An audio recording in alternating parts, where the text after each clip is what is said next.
महादेव, जय भोलेनाथ। नमस्कार, मैं साधना पांडे मार्गदर्शन पे आपका स्वागत करती हूँ। दोस्तों, आज का विषय सभी विषयों से थोड़ा सा हट करके है और यदि मैं कहूँ महत्वपूर्ण की तो इसका तो मतलब क्या महत्वपूर्ण बोली, ये शब्द ही कम पड़ जाएगा। तो निश्चित रूप से यदि रविवार के दिन इस प्रकार की दिनचर्या आपकी है, बच्चे की है, पतिदेव की है, किसी की भी है, तो थोड़ा सावधान होने की आवश्यकता है। देखिए, एक चीज़ मैं बता दूं, विशेषकर बच्चे ये गलती करते हैं। बच्चे का मतलब कि जैसे कि मुझे अपने बच्चे से ये बात याद आई कि आपको भी ये चीज़ बतानी है, क्योंकि बच्चे सारे दिन स्कूल जाते जाते थक जाते हैं और उनकी सबसे बड़ी कंप्लेन यही होती है कि मम्मी संडे को थोड़ा ज़्यादा सो लिया जाए। तो एक चीज़ मैं बता लूँ, यही सारी दिनचर्या के बारे में मैं आज की वीडियो बनाई हूँ कि जो भी इस तरह की गलतियाँ करते हैं तो क्या गलतियाँ करते हैं, कैसी दिनचर्या नहीं होनी चाहिए, सिर्फ और सिर्फ इस बारे में ध्यान दीजिए। और लिख करके देती हूँ पूरे विश्वास के साथ कि 70% परेशानियाँ पूजा पाठ उपाय सभी के बाद भी नहीं जाती हैं, ख़त्म नहीं होती हैं। तो इस तरह की गलतियाँ कभी मत करिएगा। कारण भी है, तो कारण यह है दोस्तों कि सभी ग्रहों में ग्रहों के राजा कहे जाते हैं सूर्यदेव। कहा जाता है कि सूर्य यदि प्रबल होते हैं तो व्यक्ति अपनी कुंडली में नाना प्रकार के सुखों का भोग कर लेता है, और यदि प्रबल नहीं हुए तो अनेक तरह की परेशानियों का सामना भी करना पड़ता है। देखिए, जैसे कोई हमारे पास कुंडली दिखाने आता है, हम तुरंत सबसे पहली चीज़ अगर वो ये पूछता है कि हमको नाम क्यों नहीं मिल रहा है, विशेषकर जैसे कि किसी चीज़ में आपको जीतना है, विशेषकर जैसे चुनाव हो गया या फिर सरकारी नौकरी पानी है, कुछ भी जहाँ पे आपकी प्रतिष्ठा बढ़ रही है, आपका मान बढ़ रहा है, आपका नाम बढ़ रहा है, सरकारी नौकरी की बात है, आपको पैतृक प्रॉपर्टी पानी है, तो इन सब में सबसे पहले कोई भी जो हो वो सबसे पहले सूर्य की पोजीशन देखता है। और सूर्य एक चीज़ जितनी मैंने गिनाई सिर्फ उतनी ही चीज़ें नहीं देते हैं, और भी चीज़ें देते हैं, लेकिन वीडियो जिस विषय पे होता है हम लोग सिर्फ इतना ध्यान देते हैं कि वही विषय आपको समझा सकें। तो इतने महत्वपूर्ण है सूर्य। और आज आप सप्ताह के सभी दिन पूजा करते हैं, लेकिन सिर्फ और सिर्फ रविवार के दिन ये गलतियां कर देते हैं ना दोस्तों, तो विश्वास मानिए कि आप अपने जीवन का बहुत बहुत महत्वपूर्ण समय इस तरह से बर्बाद कर देते हैं। और आज आप अपने सूर्य को बर्बाद करके जीवन में सुख समृद्धि सबको ठोकर मार देते हैं। तो चलिए बिना विलंब वीडियो में आगे बढ़ते हैं और जानते हैं कि क्या चीज़ें नहीं करनी चाहिए। एक चीज़ और बता दूँ दोस्तों, वीडियो अच्छी लगे तो एक लाइक ज़रूर कीजिए। आपकी लाइक बहुत बड़ी प्रेरणा देते हैं, चीज़ें ये समझ में आती कि नहीं मेरे द्वारा बताई गई बातें आपको अच्छी लग रही है, और साथ साथ चैनल को भी सब्सक्राइब कर लीजिएगा।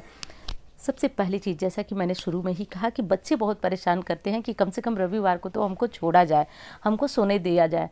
और दोस्तों सभी मम्मी जानती हैं, विशेषकर हम मम्मियों की बात कर रहे हैं कि हमें भी लगता है कि अरे बच्चे इतना कह रहे हैं, थोड़ा छोड़ देते हैं सोने के लिए। लेकिन जब मैंने देखा, कई बार मैं इस चीज़ का जिक्र कर चुकी हूँ कि सुबह लेट से मत जगिए।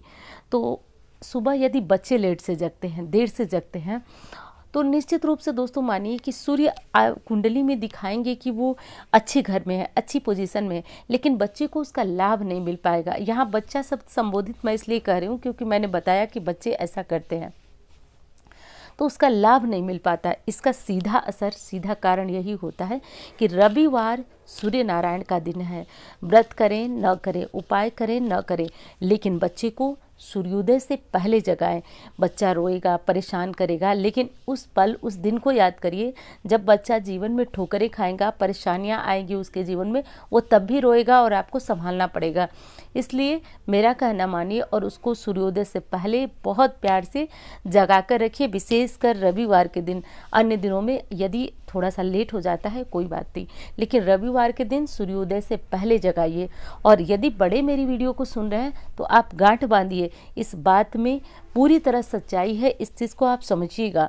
और रही बात यदि मैं शास्त्र की बताऊं तो अग्नि पुराण में लिखा है, जो व्यक्ति सुबह सवेरे जगता है उसका वदन कमल के समान खिला रहता है और उसकी आर्थिक उन्नति भी होती है, शारीरिक समृद्धि भी रहती है। तो हर प्रकार की समृद्धि और खुशी और हर तरह से समृद्धशाली बनने रहना चाहते हैं तो रविवार के दिन सुबह जगिए। वैसे एक चीज़ मैं बता दूं, हर दिन ये नियम लागू होता है, लेकिन रविवार सूर्य को मजबूत करने का दिन है। तो कभी भी गलती से रविवार के दिन सूर्योदय के बाद न जगे।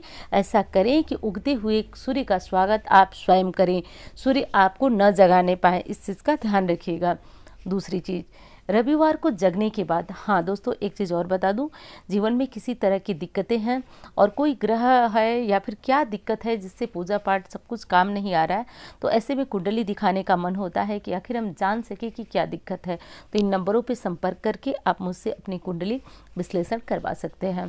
इंस्टा फेसबुक पर मुझे फॉलो करना चाहते हैं तो कर लीजिएगा। एक चीज़ और बता दो दोस्तों, रविवार के दिन अदरक का सेवन नहीं किया जाता है। क्यों नहीं किया जाता है तो आप जानते हैं, रविवार को जो है सूर्य का दिन है और अदरक जो चीज़ है उसको हम शनि से जोड़कर देखते हैं। जैसे कि आपने कई बार सुना भी होगा, शनि कहे मोह अदरक भावा, सुख समृद्धि निश्चय घर आवा। तो सब मिलाकर कहने का ये अर्थ है कि शनिवार के दिन ही अदरक का सेवन ज़्यादा शुभ होता है, लेकिन रविवार को हम गलती से भी अदरक का सेवन कर लेते हैं तो ये हमारे लिए सुख समृद्धि का नाशक बन जाता है। तो रविवार को अदरक का सेवन नहीं करना चाहिए, इस चीज़ का ध्यान रखिए। अब रविवार को एक चीज़ और बता देती हूँ, यदि आपके जीवन में कुछ मतलब आप काम करते हैं, नाम दूसरे को होता है, विशेषकर हमारी बहनें जो गृहिणियाँ हैं वो बताती हैं कि दीदी हम काम करते हैं, नाम देवरानी का होता है, जेठानी का होता है, फलान टीका, सबके घर की अलग अलग समस्याएं हैं। तो ऐसा यदि हो रहा है ना, तो आप सूर्य को जल देना प्रारंभ करिए और उगते सूर्य को जल दीजिए। देखिए हर प्रकार से सूर्य को जल देना लाभप्रद होता है, लेकिन विशेष लाभ की प्राप्ति के लिए उगते सूर्य से आंखों में आंखें डाल करके और तब सूर्य को जल दीजिए, प्रभाव आप खुद देखेंगे। तो ऐसा कर लीजिएगा। और क्या डालना चाहिए, कैसे, तो सूर्य को जल देने के ऊपर बहुत सारे वीडियो हैं। आज मैं सिर्फ रविवार के बारे में बात करती हूँ।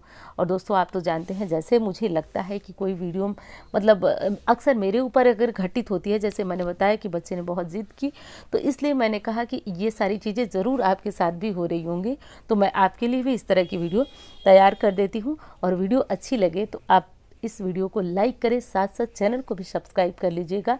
उससे एक फ़ायदा ये होगा कि हमारा मार्गदर्शन परिवार भी धीरे धीरे ही करके लेकिन बड़ा होगा। साथ साथ मुझे भी ये लगेगा कि नहीं, आप लोग को मेरी वीडियो अच्छी लग रही है।